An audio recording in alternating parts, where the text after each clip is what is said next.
I want to talk with Watson Brown now on a Wednesday with Watson, presented by our friends at Simpson's Meats. Since 1888 on the great Jim Simpson's farm, they've been raising their absolutely hormone-free. It is the absolute best. You will taste the difference. It's incredible. It's a tradition that began on the Simpson family farm and continues to this day, right to your dinner table. And Watson Brown last week, I couldn't eat anything, so let alone a good piece of steak. When I missed you last week, my brother. No, I don't think you were thinking about Simpson's meat at the you were pretty sick, my man. Had to go to the doctor. She said to me, I don't know how to tell you this, but I got to give you this injection in your rear end. I said, what am I, 9?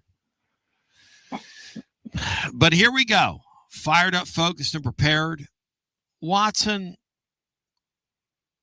one thing I want to begin with, unless you want to talk about this Sorsby, I think you really want to talk about this Sorsby deal. How sick were we of that Sorsby thing, and how lucky did the NCAA get that the league sued the university and forced that kid off that campus? Otherwise, we'd be still in the middle of this, Watson. Well, if it didn't get settled in some way and he played through completely, Tony, then you got no control of any kind anymore. No, you're done. So that was a savior, and that better be wake us everybody up, and let's get some rules in place here and get some of this stuff done and get control of college athletics, and especially college football and basketball. We got to get control. And you saw where the NFL, the NBA, the NFL Players Association backed the deal with that Congress or Senate's doing. I guess it's the Senate, but backed it. They know that if they don't get control of college sports, it's going to really hurt their game. And so everybody is throwing up red flags. So let's hope and pray now that maybe this incident will speed everything up. The great Watson Brown joining. Watson, I want to ask you about something. Tennessee's got a commitment from Kevin Simon's son. And I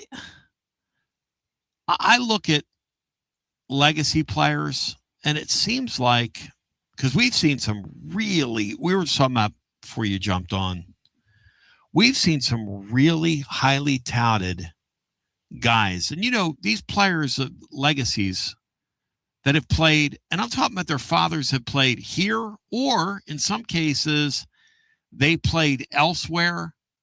But it seems like a kid whose father played college football, or like even a George McIntyre, you have a legacy there where, you come from a kind of a royal family of college football, if you will.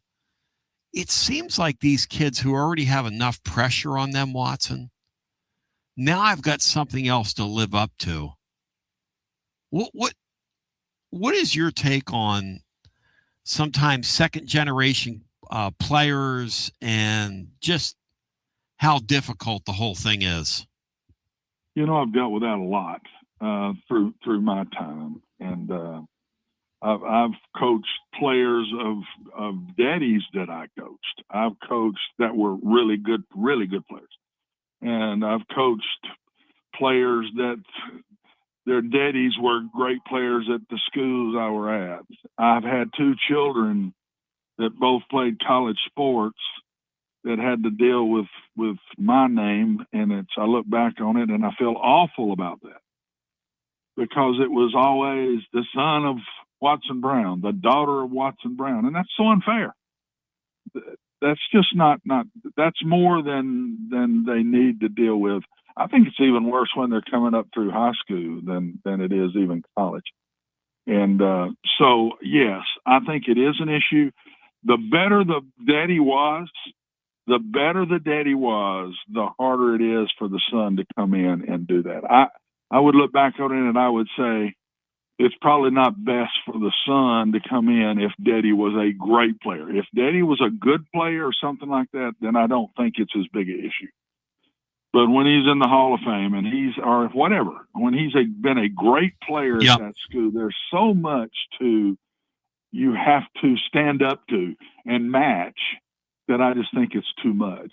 And the other thing, Tony, as I look at my children, I just wish that they had been able to come through and not just be the son and daughter of somebody, and just they get to do their own thing a little bit. So in some ways that hurt them. There's nothing I can do about that, but in some ways, and they had great careers. I'm not saying that, but just looking back, I don't know that I felt it as strong during the time, but looking back on it now, I'd say, boy, I wish they'd have just got to be Stephen Brown instead of Stephen Brown, son of Watson Brown, or Jenny Brown, or whatever it might be. It seems like it's like, for instance, I'm thinking about in a few years, this Peyton Manning's got a son, right? And everybody's already talking about him. Yeah. The kid's in 8th grade. Yeah, I know. I mean, there's just no way. Well, when he was 8 years old, he was the son of Peyton Manning, and that's hard. I'm just telling you that is hard. And so it's extremely, it seems like, because Tennessee's had, like we were making a list here. They've had guys like, was that Raleigh McKenzie's son, Sean Khalil McKenzie, or Reggie? Do we remember? Anybody remember that? It was one of the McKenzie brothers who were great players here. I think it was Raleigh's. But they're I think it's Reggie. All right. Well, we'll split the difference. I think he was with the Raiders, and his son, I think Khalil went to De La Salle out there. Watson, this guy had a film, okay, where you watched this film and you put him in the Hall of Fame. He goes to a camp and they're doing the Oklahoma drill on some kid. Cinco, describe that to Watson Brown, what he did to that guy. He looked like he was going to come. I mean, he looked like Doug Atkins in those old NFL things with comparable, rated players. It looked crazy. That's exactly what he looked like. And he got here, Watson. And no offense to him, but you talk about a guy that looked like Tarzan and played like Jane. Yeah. Isn't that wild? Oh, we've had them. I used to call them bus walkers. They look great getting off the bus. And that's about it. That's about as far as it came from that point on. We've all had them. I'm sorry to say, but we've all had them. And not to downplay those kids, because a lot of those were great kids. They just did not have athletic ability. They just didn't have it. Or the other thing is, right, the other sidebar thing that you don't realize is you got to live up to something. Oh, that's pressure. You can't be yourself. It's an extra pressure that I just don't think kids, and I think people think of it the opposite, Tony and Sean, Brian. I think they think of it as, well, he gets the advantages a lot of other people don't get. Because of his name, he'll get more looking at him, or because of his name, he'll get this or he'll get that. And honestly, after watching kids I've coached through my own children, that is not true. It is harder to be that person, especially if you're where the person in front of you, your daddy or your uncle, whoever it might have been, was so good. Not just good. Just being good doesn't affect them that much, but so good that it stays with you. And if you watch, a lot of them never wear the number of their dad or whatever. And it's not out of, I don't like my dad, he loves his dad or whatever, but it's just he wants to be his own person. So I don't think any of the Mannings wore the number, did they? Of their daddy? I don't think they did. Not either one. Eli didn't. He was 10. Didn't. No, they didn't. Archie was 18 and Peyton was 16, so neither one of them wore their daddy's number. Yeah, they were themselves. And it was interesting when Peyton didn't follow through and go to Ole Miss. A lot of people were shocked by that. But, you know, I don't know if I'd want if I was Peyton Manning, I mean, I don't know if I can say this out loud. People are going to burn my house down here, but I don't know if I'd encourage him to go to my alma mater or go carve your own trail.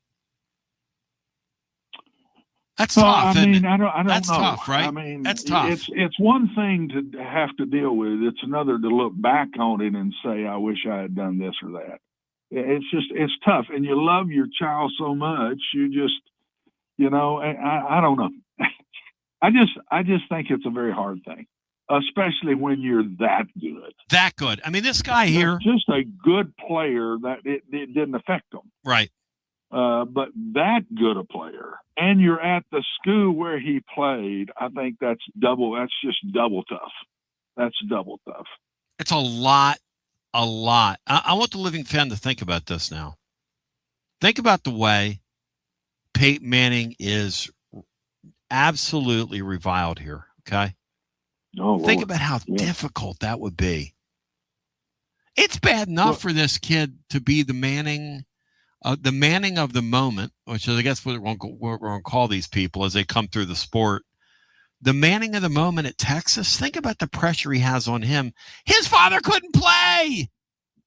His father was the one that couldn't play. He was like the ugly. No offense to him. I mean, that was just imagine being that guy. Well, he was really a pretty decent player. And then he got hurt. He was a receiver. He got hurt. Oh, he had spinal stenosis, I think. That's hurt. why. He had a neck issue, a nerve issue that finished him. So he was a little better. Now, was he going to be like the two brothers?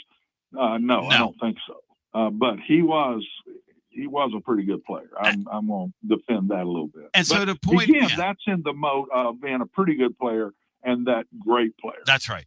To me, that's the difference. That's the difference. And the truth is, Eli was a nice player, okay, but he ain't Peyton. A nice player. Well, there are Ole Miss people that would disagree with you, probably. Well, they can disagree all they want. I'll tell you, he's won 2 Super Bowls. Both of them are great NFL players. So I mean, it's. I don't know that I'd even want to try to pick between them. Oh, I would pick between them. I just thought Peyton all the way through just was unbelievable, and so I just love watching him play all the way through. I love watching. I can see the Alabama game down there in Birmingham right now, where he just absolutely burned them that night. I mean, started from maybe the first, second play of the game. I mean, just burned them, just ate them alive. And so Peyton had some great moments and some things that I'd love to see him win the Heisman. I thought he deserved it, honestly, but he got ripped off. We'd go through that forever. But they're both that kind of player. Their sons going to that school will be tough. And it's going to be interesting to see if Peyton's son does go to Tennessee. Yes. It will be. Where he's put him in school, you would think that might be leaning that way. But that doesn't mean that. That does not mean that at all.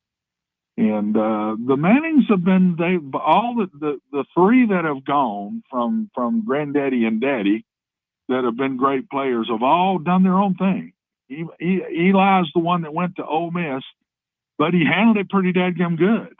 Yeah, he really did. He ended up in the Hall of Fame at Ole Miss also, and it was an All-American and a great player. So he handled it pretty dadgum good. He had David Cutcliffe there, who I know you know, and that may have been the underlying real piece why he went. That's right. That it wasn't where his daddy went. Cutcliffe was there.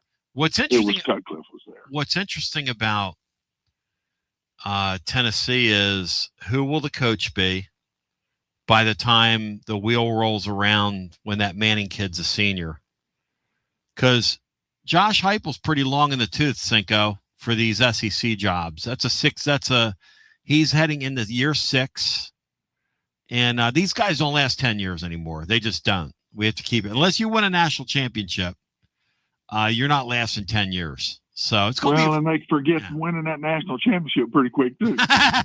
Well, that's the other thing. Wednesday with Watson Brown. Ain't that the freaking truth? Well, they do. Ain't that the freaking truth? Quick. So you're coaching a legacy kid. You've been there, and the kid's got a great father, and this, that, and the other. How do you coach those guys? How do you No approach those different. guys? No different. No different.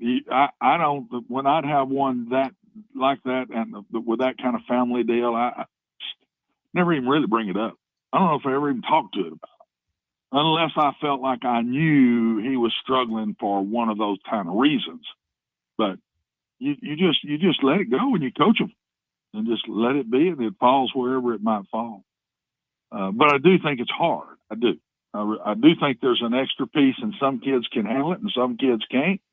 But I do think it's an extra piece that the kid has to understand as he's walking in the door. Watson Brown, presented by our friends at Simpson's Meats, where they raise and source their meat from farms on pasture on purpose. I tried to remember that in my mind without that in front of me earlier. It didn't go well. Those of you keeping score at home and moving right to left across your device. In addition, they've got steaks, burgers, sausages, roast chicken, variety of local offerings at their butcher shop, which is located off Level Road. Check them out today. They also, if you want to shop in bulk, they sell half and quarter cows. And I did say half, and I did say quarter cows. And it's pretty next level. So we're fired up, focused, and prepared for you. You can check them out online at simpsonsmeats.com. Watson, I did a little research for my blog overnight because I was looking at playoff quarterbacks from last year. And we got off into a discussion, and I wanted to bring this to light with you here and get your thoughts on it. Because Tennessee, no matter who starts a quarterback this fall, you're throwing a kid out there who's hardly played. You've said on the record here, I would always, in this era, I would always, if I was a have like the Vols, I would shop in the portal till I knew I had somebody really, really, really, really, really ready to play on my roster. That kind of is your point of view, right? Yes. You've got I'll say this, Tony. Anybody I ever upset, and I I was underdog in probably 80% of my games. Anybody I ever upset that was really good, the quarterback play that day was not good. I never beat one of the teams that was really better than me that if the quarterback didn't screw it up. So that is the spot, and you just cannot get caught without that guy. And I think they think one of those guys will be. I do. Or they would have taken one. I also don't think it was a great portal year for quarterbacks. I really don't. Personally, I thought Sorsby was just a solid player, but nothing just out of sight. I thought he was a solid player. So I didn't think it was as good a portal year as it has been. Agree. We'll see how the kid from TCU does. But that's what I thought. The one that went to LSU, I thought he was a good player. Levitt, isn't that his name? I forget. Yeah, he's exactly. all right. Levitt. But I didn't all that kind of money. That shows you how these coaches know how important that position is, man. And they're willing to bring one in and have some young ones with it and take a chance because they know you don't win without that position in college football. You just don't. So let's just go through these quarterbacks real quick. Cinco, you chime in as you will. Indiana gets Fernando Mendoza from California, and basically they make each other. He explodes, they explode, the whole thing explodes, and the world's not the same. Ohio State has Julian Sayin, who is a redshirt freshman, led the nation in completion percentage. He's the only Watson of the 12 quarterbacks that led their team to the playoffs last year. He's the only second-year guy out there. No, what does that tell you? The only one. Yep. And here's the thing about it. I think I could have led the nation in completion percentage with the way they dialed back their offense at the end of the year with those wide receivers he had. The great one is still there. Carnell Tate went where in the draft? Like top 9? They're going to No, have yeah, two. higher than that. Yeah, I they're think going he to. was third. I think he was picked third, wasn't he, to the Titans? Wherever the Titans fell, they took him. So I mean, So they're and they love him from what I'm hearing. Oh They yeah, he's love had him. a great camp. Yeah, he showed up in camp. Yeah. And so, moving along, this is where Watson makes his point. First of all, he makes his point with Mendoza. Then you go Gunnar Stockton, a fourth-year pocket Hercules.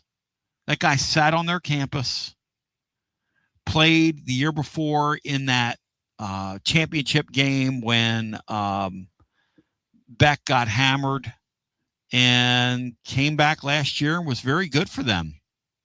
Gunnar, little guy, but knew the offense, Watson. He's a winner. Not wrong with Gunnar tougher Stockton. nails. He's very smart. He is absolutely, totally respected on that football team. He is underrated. He is better college football player than they're giving him credit for. I'm telling you. Cinco, you agree with that? Don't forget Georgia. Don't forget Georgia because of that this year now, if he stays healthy. Cinco, you agree with that on Gunnar Stockton? Because Kirby does his best work with these under-the-radar quarterbacks, not the five-star guys. I wouldn't mind if he was our starting quarterback. He's not sexy, though. He's little. What do you think about the Georgia Tech quarterback getting Fernando's brother? Do you think, how does that look for the Vols on their second game? Brian, we don't know anything about that kid. I mean, he's asking about Mendoza's brother, Watson. He's got a little bit of what we're talking about that he's got to live up to. Say? That's exactly right. What we just discussed. That's exactly right, Brian. Already they think of him as going to be a great player just because his brother was. I wouldn't have thought about that. That's the tie. Telling you. That's tied to today's show. Watson, maybe the reason he left Indiana, he didn't want that. That may be absolutely the reason he left, or he knew they weren't going to let him be that guy. I don't know, but it could have been because he didn't want to have to follow that. He wanted to be his own man. Ole Miss gets Trinidad Chambliss, a fifth-year. What a luck of the draw that was. A fifth-year player. Wow. Out of wherever he comes from, whatever level of football that was, and he gets a sixth year. He gets a sixth year now for some reason. Yeah. But that's the end of the year. He was special. Now he was special. If he can come back and have that kind of year again, we'll see. My gracious, was he good? He basically just wheeled Ole Miss as far as they went. That's basically what it was. Dante Moore played at Oregon last year. He's a third-year quarterback. He transferred from UCLA. He was a part of the Nico class. Sean, do you remember when he was being recruited with Nico? And they were right up there at the top of the polls with each other? Yep. Absolutely. So then you got Texas, Marcel Reed, kid that hails from our Music City area, led A&M to parts unknown. He was a third-year quarterback last year, back for more this year. Yep, and he'll be better. He will. He made some mistakes last year. He won't make them this year. He'll be more consistent this year. Promise you. And they tell me he's a great kid. And his daddy was the head coach at TSU. And I know his daddy really well, so he's got a great family background. His daddy raised him right, and he was. I promise you, he's a tough-minded kid, and so watch out for him. I think he's going to have a really good year. He led Texas A&M to something they haven't done. That's the best season they've had in the modern history of their school. Watson, I watched him play high school basketball. He is you don't always see it in their system as a quarterback because they don't just run him a ton, but he's a great athlete now. He was a point guard in the NBA and a great athlete. Carson Beck, Miami. They put him around a ton of talent, and he had a terrific year versus what he did at Georgia. He came back last year and made it count for Miami, and I'm telling you right now, they're the only team that was able to stay on the field with that bunch from Indiana, and they came pretty close to winning it all last year. It's about as close as you can come, Watson. Yeah, I went in A&M and beat them in College Station. That is no easy feat. And he just played better. he became a team guy. Yeah. I thought he was more of an individual at Georgia, and he became a team guy. I'm not sure all that didn't hit him right between the eyes, and leaving, and all the crap he caught, and he dropped the ego and became a team guy, and was a much better player because of it. Texas Tech had Baron Morton. It's just interesting to put this on paper and look at it. 5th-year senior Watson. Led the most obnoxious program on the planet to the playoffs, but what are you going to do? They've got the money. They had a guy last year, a 5th-year guy at the helm, and this year, Watson, they're not going to have that. They're not going to have experience, and I know they're in that league, but that opens up the deal for somebody else to win that league now, get that playoff spot. Yeah, I don't know if there's anyone left out there they could go get. I don't think there is, but that's going to really hurt Texas Tech. Really hurt them. Alabama, Ty Simpson. You know, last year we didn't know who Ty Simpson was. We knew he was Jason Simpson's son. We knew he was a pretty good player in the state of Tennessee. He played very sparingly. To Watson's point, if you're going to play a quarterback on your roster that's not out of the portal, it better be one of these veteran guys that's been in your deal several years if you want to make the playoffs. That's exactly who Ty Simpson was. And Watson, I don't know about you. 1 year ago, I was not expecting him to be a high to mid first round draft pick like he became. I wasn't expecting that. If you all remember, I said that. I said he's going to be the surprise of the league. I've just known this kid for a long time, and I knew how he's a winner. He's just like Gunnar Stockton in a total different way, but it's the same kind of deal. And I knew he'd have total respect with the teammates. And so I said that last summer, and I know y'all kind of said, huh? But I felt like he was going to have a really good year. And I think he'll be a good, solid player in the NFL. I don't know if he'll ever be the guy there. He may be. But he's willing to sit and learn now. He'll do it. He'll sit right there and learn. So don't count him out even in the NFL at this point. Watson, when he starts talking about quarterbacks, you better listen. Okay? Early on, he told you Nico does not fit Tennessee's system. Early on, he told me when I was on Plaster, when I was getting to know him, I don't know who this Hendon Hooker guy is, but he's getting ready to explode. Before he exploded, he called that shot. He said in that offense, they're getting ready to light up the scoreboard like it's Times Square and it's Christmas time. Okay? He called that shot. And CB Brent TV3 is saying that you absolutely did call the shot last year. He specifically remembered you calling the shot on Ty Simpson. Here's a curious one, Watson, because he's an odd player when you watch him. But out of nowhere, Oklahoma made the playoffs last year. Yep. We would all agree on that. Kind of out of nowhere. Nobody thought they were making the playoffs. Begin the year. Got hot late. And got hot late. And he played better late. And why? Another veteran, third-year transfer quarterback, experienced college football player led his team. I think if he can stay healthy, he seems to struggle with that. But yep. I just think if he stays healthy, Oklahoma will be there. They will. They're good enough everywhere else. Everybody tells me, my old friends, the coach there for 2 years now, my old friends in Norman tell me they're good, and the quarterback is going to have to play really good, better than he did. Yep. Are you there, Watson? Because I got two more guys to cover here. The two guys you're going in and out on me here, Watson. The two guys, he's on his big farm right now. I can hear him outside, the gnat sound. If John Adams was here, we would put the bird app up and hear what those birds are that Watson has in the back. Watson, do you know your birds since you're an outdoorsman? My wife does. I'm slowly learning. Nice. She tells me what it is. Nice, man. Yeah, she knows. Tulane, Jake Ratzliff had the deal where he was and he fell right into Tulane's lap.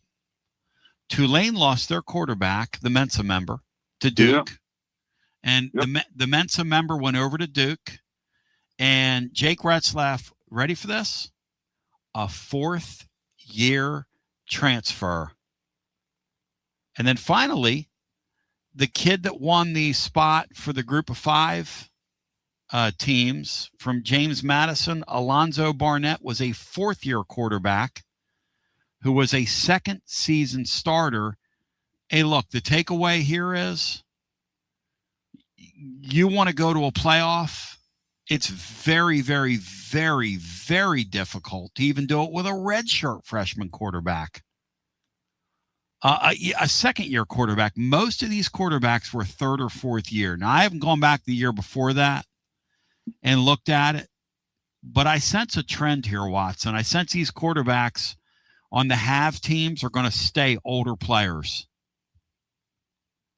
It'll be interesting to watch because I do think a second-year freshman or sophomore can get it done and make the playoffs if they're really good. I think you've been around long enough to do that. A freshman, I don't think so. I don't care even if they were in spring ball. But a guy that's been through the system for a year and he's a year older and then nearly 2 years now, I think one of those could come through. And we're going to see if anybody has one of those that's going to do it. But I think all these coaches have learned, Tony, we got to make sure we have that position and not want. In the old days, you said, "Boy, we got one now. Let's let him have a year, and he'll get better. And by next year, blah blah blah." You can't think like that anymore. You just can't do it. What do you got this year? And if you don't have that position, you're not going to be in the top 12. It's not happening. Hey, Sean Sinclair, is this just a bunch of interesting numbers, or do we learn something from those numbers, or learn something from the fact that the veteran quarterbacks last year ruled the day?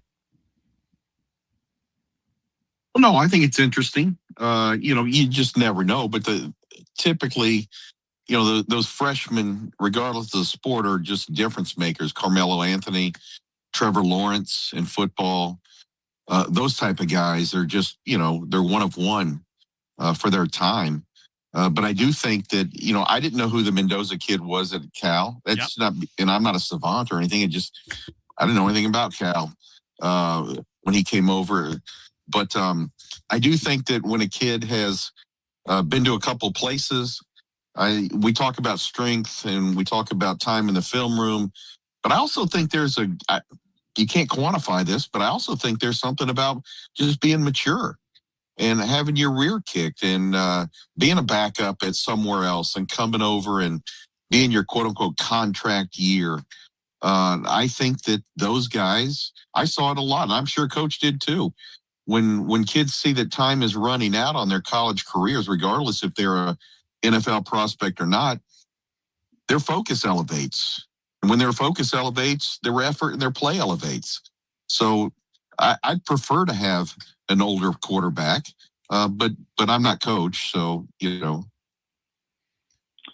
Oh, I think you're dead right, Brian, or Sean. You're dead right. And I don't care if he's young, old, whatever. He's got to be a player. And you've got to be a real good player. You can't just be a good player. And you've got to be consistent every week, guys. You lose down the stretch to a team you shouldn't lose, and your quarterback goes and has a bad day. You cost yourself the playoffs. I mean, that position, I remember having 2 major upsets in my career. We went to State College at Penn State and beat the defending national champions in Joe Paterno. What happened that day? Quarterback threw 5 interceptions. We go to LSU and knock off Nick Saban's team, who played that year for the SEC championship at UAB. What happened? Quarterback threw 4 interceptions. I mean, that position will get you beat against somebody that shouldn't beat you, and that's why it is so important in today's world. And they can't just be good. They got to be consistently good. Which leads me to this as the great Watson Brown joins. We had a conversation yesterday and I got myself in trouble. But my view on Joey Aguilar, people say, well, if he comes back this year, how much different is this season going to be wins and losses wise? You read what I just put down, and it should say that if he comes back this year, Tennessee, well, let me do a lot. Let me keep it legal here. 1 second. You're listening to FM 105.7 and AM 1340, WKGN Knoxville and W289CU Knoxville, Fan Run Radio. Let's go. All right. A little bit of feedback with that too, which I love. So, and I hope the listener enjoys a little feedback as well. No matter when you're consuming, where you're consuming, how you're consuming this, a little feedback. It's good for you. I need some more. Need some more sound in the monitors, as the old musicians used to say back in the day when the mixes weren't the best. Okay.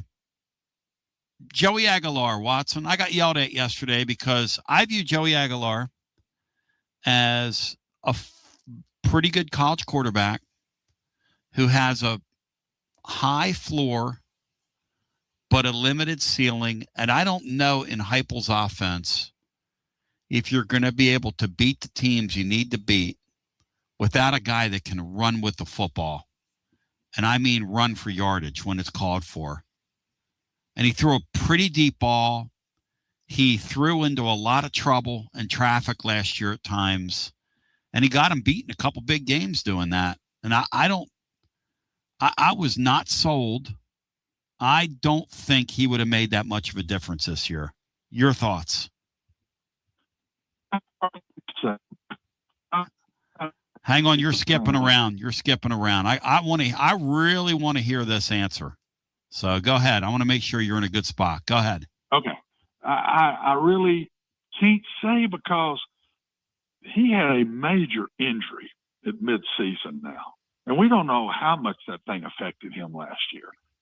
And he kept his mouth shut. He didn't say one word. He never made an excuse of any kind. I don't know. I think somebody fights through what he did, and he stayed out there, and he kept trying.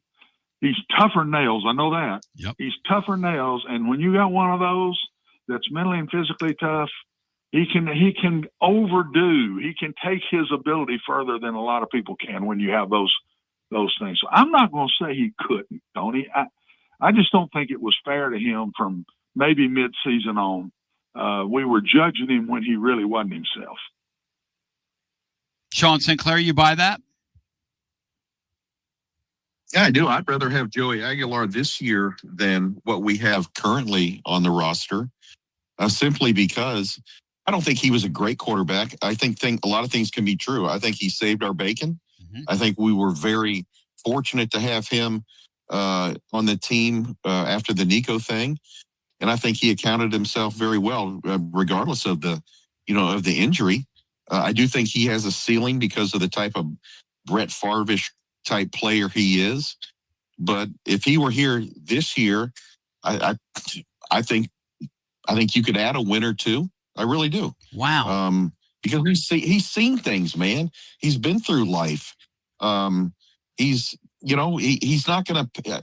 I don't trust a freshman in the fourth quarter with 100,000 people in there. They may be able to do it, but I'd rather have a guy that's been there, done that. And I think that one more year of Heupel tailoring the offense to him, I think a lot of the time last year was just, let's see what we got.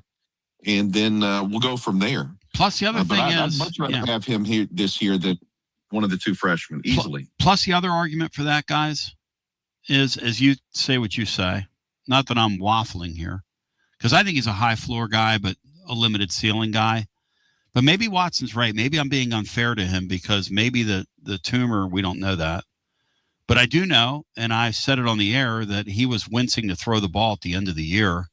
Absolutely. And he was not telling anybody. He didn't tell. He didn't come to the media. They didn't leak that out. If they'd have leaked it out, I'd have known about it. They didn't leak it out to anybody. They didn't. This kid kept it in house. He swallowed it. That's leadership right there, Watson. Here's the other thing. That offensive line returns intact this year, basically. And so when your offensive line comes back intact, you get a veteran quarterback back. You know, I just don't think has the facility to beat the top teams, but I could be wrong. Well, remember last year, a couple of his worst plays were just absolute busts in the offensive line. A couple of fumbles, a pick six, etc. Now, he made some mistakes, but I don't think a lot of the plays that were attributed to him were all his fault. Never are. They never are. They're never always the quarterback's fault. He's one going to catch the heat for it, and he gets the credit when it's good. But that's exactly true. And I just noticed a major difference in velocity of his ball. I said, golly, Bum, it's not coming out of his hand like it was early in the year. It's really interesting. And I did. I noticed that. And it was not just late. I thought it mid-season. I said, he's not throwing that square in route the way he was throwing it earlier in the year. And I didn't know if he was losing his confidence over something or what. And then we found out he had a physical injury. The other thing we don't talk enough about, fellas, with these quarterbacks you went through, Tony, leadership. Leadership. It's hard for a freshman to be the leader of a team. We always had captains. Everywhere I've ever been, you got captains, most of the time senior captains. But there's a leader on your team that has to be, and that's the quarterback. And if you don't have that guy as a leader that everybody turns to when this is that, and see how he reacts and what he says and what he does.